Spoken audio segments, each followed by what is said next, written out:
Hey there, welcome.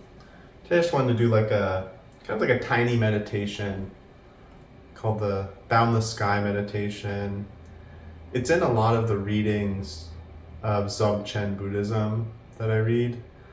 There's this consistent comparison that our beingness, which includes our body, our mind, our emotional state, our entire consciousness,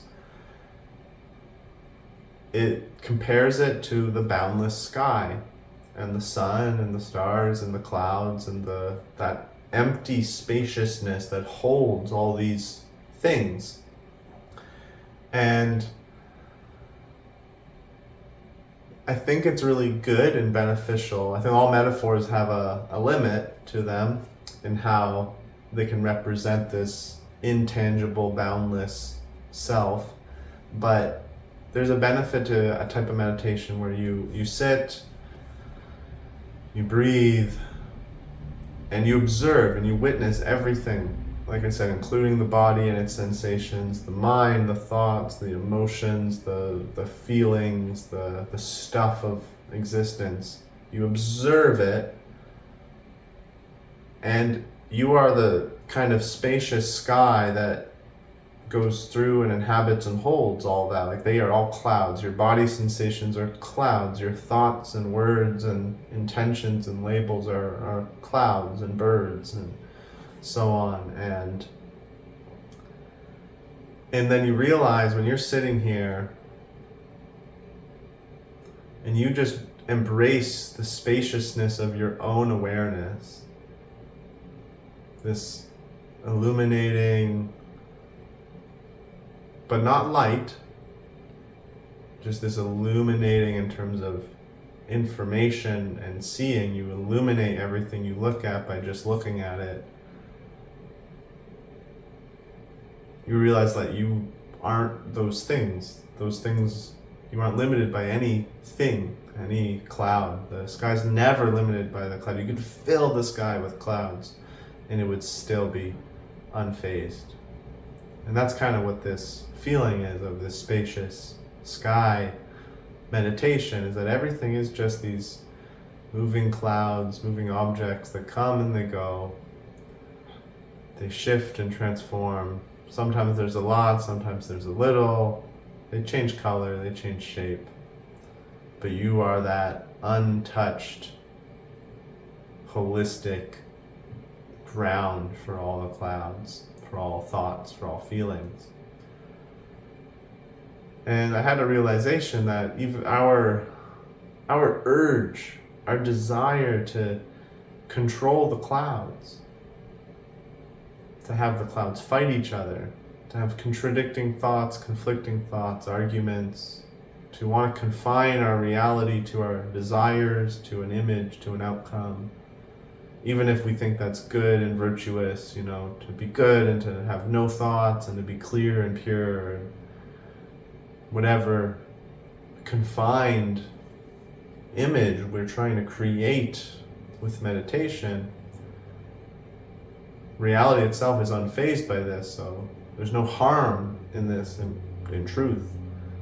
But if we keep attaching to that and believing that, we almost do the opposite of what our goal is, when our goal is to realize our boundlessness, like being the sky, but instead we're confining our awareness to a cloud, and this cloud's trying to fight and change all the other clouds around it. That's kind of what it's like when we are trying to get something from meditation, trying to become somebody from meditation, trying to be something other than what is.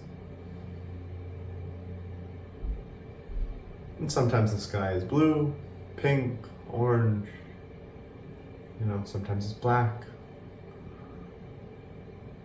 Sometimes it's empty, sometimes it's hazy.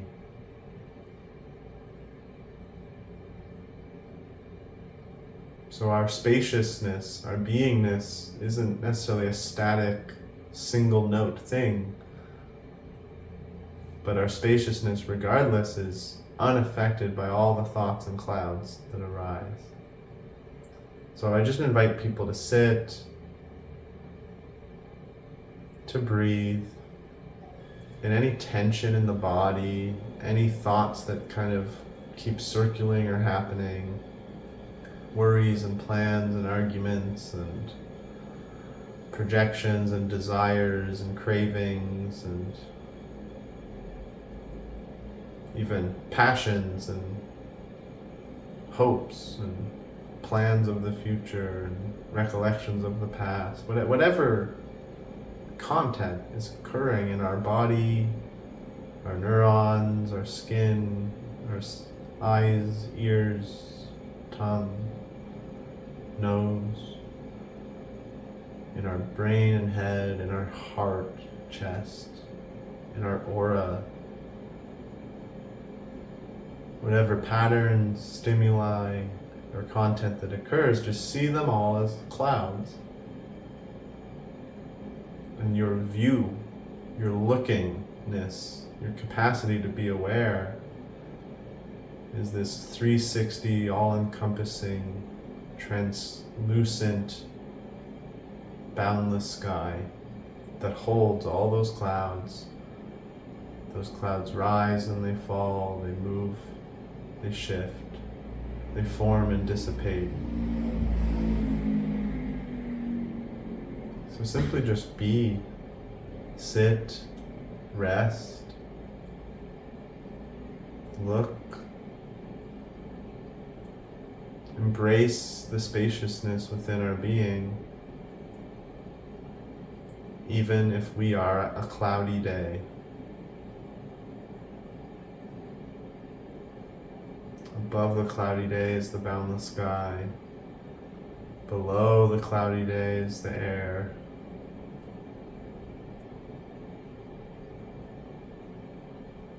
The cloudy day never stays.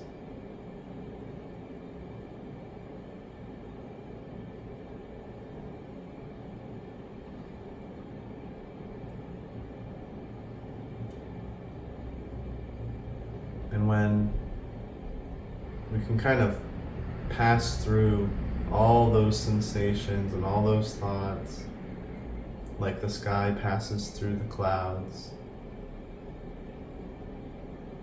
letting the clouds do and be, we also enter the spaciousness that is the earth, the sun, the planets, the stars, the void of space. This all-encompassing spaciousness moving through any possible object.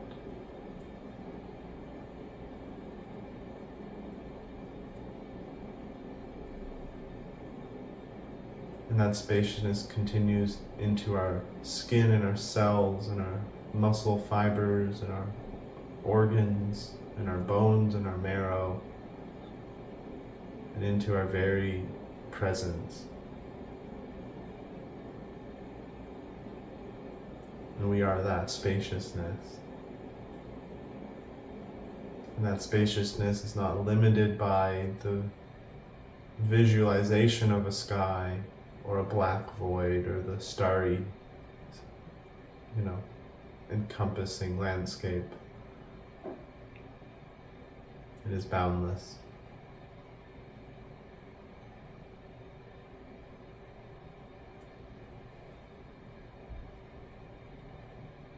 Thank you so much for watching.